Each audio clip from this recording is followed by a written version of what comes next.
Hi, everybody. My name is Allie Swindlehurst, and I work for a startup out of Calgary, Alberta called Falkbuilt. I'm about to take you on a journey on how we went from $0 to $1.3 million in projects in a year. But first, a little bit about us. Our game is digital component construction. And for those of you who don't know what I just said, think of us as a direct competitor for drywall. We build quick and cost-effective interior solutions for healthcare, education, and commercial spaces. We break it down to walls, doors, millwork, timber features, etc. Basically, anything you want to do with your space, we can custom build or provide you with a solution to your design. In the words of our CEO, don't say no. These images here show our beautiful walls and door solutions with a sprinkling of millwork. So we don't Falk around. That's one of our favorite terms over at Falk. We have a 95,000 square foot factory in Calgary, which is where our headquarters is located. We can run approximately $250 million through our production factory at our top capacity. And while we aren't there yet, we are quickly ramping up. We sell our solutions via our branches, which are spread across North America and the Middle East. We are expanding and onboarding new branches every week. They bring projects to us, and we design and help build them. We are just over 2 years old, and we have over 500 employees spread across our branches and HQ. This just speaks to how fast we are going and growing.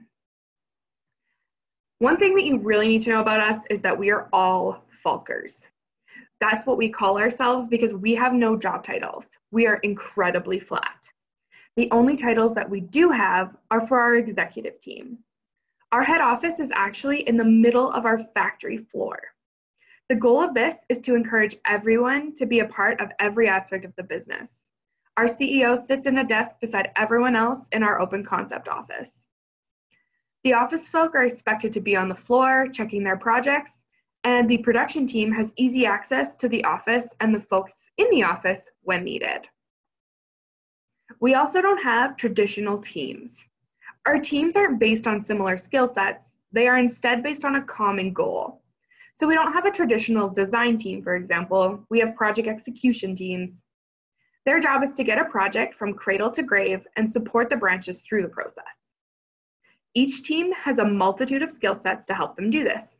We have designers, modelers, 2 types of project managers, all in the same team to help execute a common goal.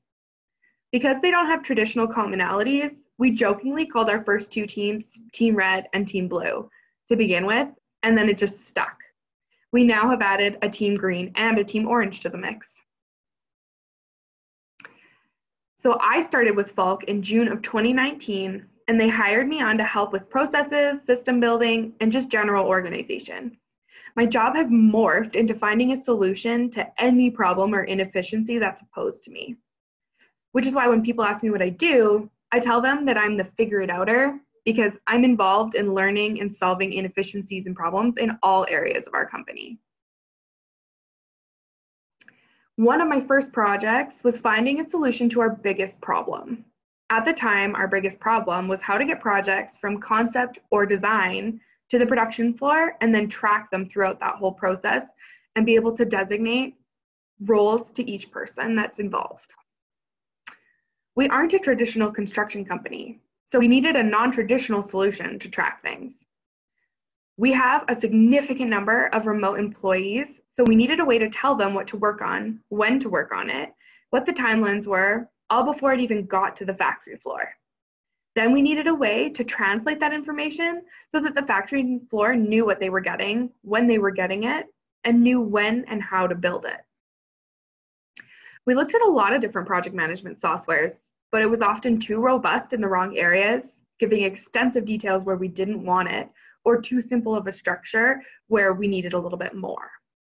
The biggest roadblock we found was actually the lack of flexibility where we needed it. This was our Goldilocks and porridge situation. This one was too hot, this one was too cold, but we never found our just right. This had us circling back to monday.com. Monday.com had already been implemented when I started, but it hadn't ever been considered as a potential solution for our problem. We already had this platform, but we really hadn't taken full advantage of it yet. We had a need, We knew what we needed it to do, so that's where I started to looking to see what it could actually do. We had the 3 questions we needed answers to. Who needs to see what? How are we going to show it to them? And can we get it set up yesterday? So that's where I started. This is where our story with Monday starts getting really interesting. This is the time where I watched all the webinars I could get my hands on. I learned about all the different column types, about the different automations available, and even a bit about integrations, even though I had no idea how it would all turn out at this point. I started building boards, looking at boards that had already been built, and a flow started forming in my mind. I started to get really excited. So if that doesn't tell you what you need to know about me, then I don't know what will. Our process starts with the branches sending pricing requests to our pricing team. And our pricing team consists of 3 ladies all living across opposite ends of the United States.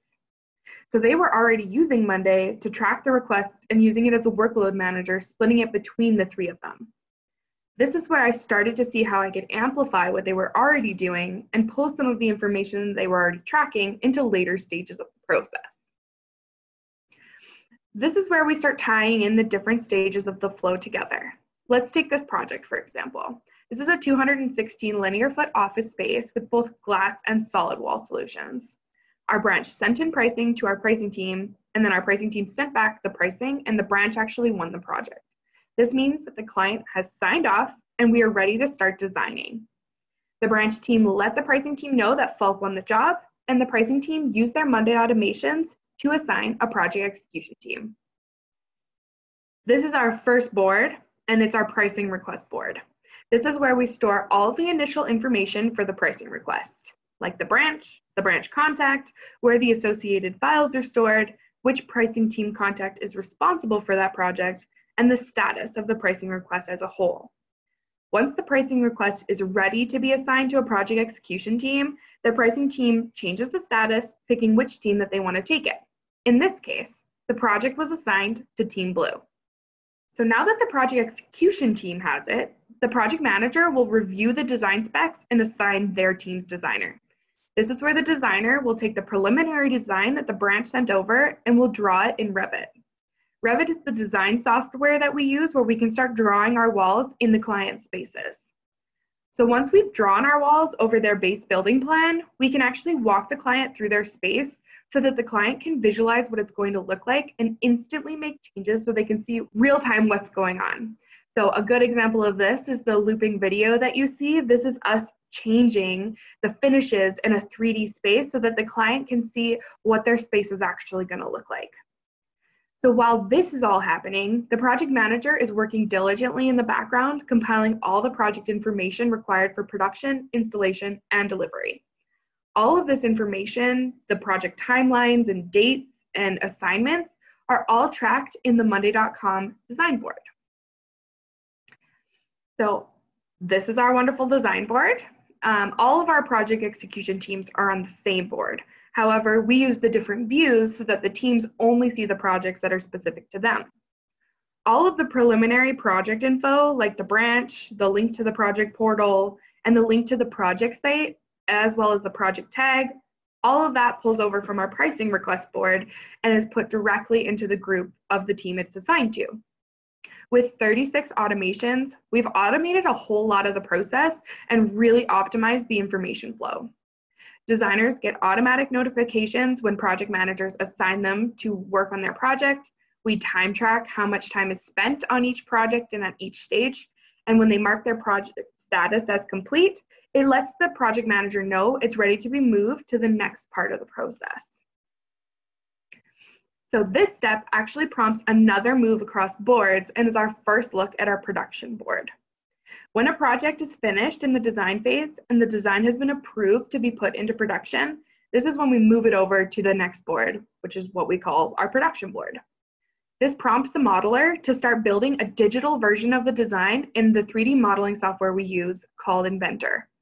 This essentially creates all of the production information required to run it through the production floor. The modelers will take the design that has been approved from the Revit designer and turn it into actual production information. You can see a quick look at what that looks like in that picture here, where you can see the details of each individual piece and the wall information as a whole.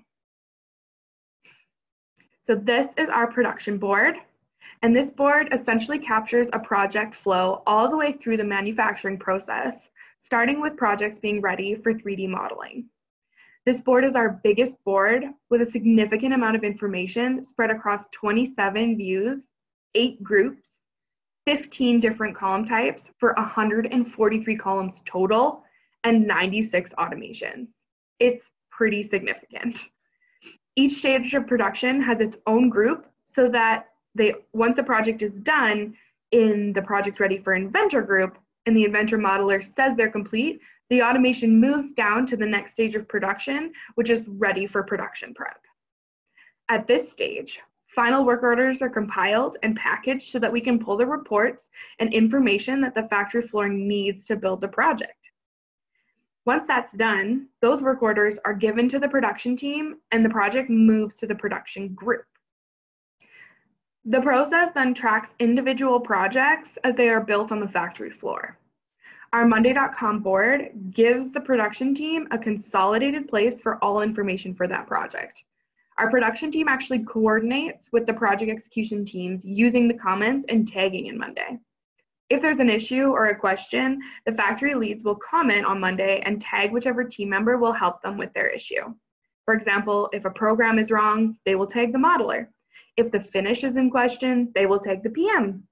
We've even implemented a preemptive notification system where if there's some sort of production required or custom item, we've implemented that when there's a custom item or some custom production required in a specific item, the project manager actually writes a note on Monday and tags the work orders to refer to that custom note. This gives the floor team all the information they need to produce that piece properly because it gives the custom instructions. Finally, when all the parts and pieces have been produced and are ready to be shipped, the factory team drops the skids off in our shipping area so our wonderful shipping lead can get the skids on tracks. So when the product is dropped off in the shipping area, the production team marks production as complete and then automation moves the project from the production group to the shipping group. Our shipping lead gets a notification that the project has been dropped off and is ready to go, and that's when she finalizes her end of the process and gets the product picked up. All of the information that she needs, including the piece counts, the delivery address, delivery contact, and how it's shipping, all lives in the project line item of monday.com from when the project manager was organizing all of the info. So our shipping lead actually has all the information to coordinate well before the production team is even finished. So this takes us to our final stage in our flow, tracking the technicians that are going to site to help build the project. We send a technician to build and make sure the branch's own build teams have the support they need to get the project built in the often expedited timelines that they're faced with. So we actually built another board for this that is actually linked to both the design board and the production board. The techs are notified and assigned at the design phase of a project. So the project manager will actually let the tech team know when a tech is required for a job by changing a status back in their design board, and that automatically creates a new line item in the tech schedule board and links it back to the design board.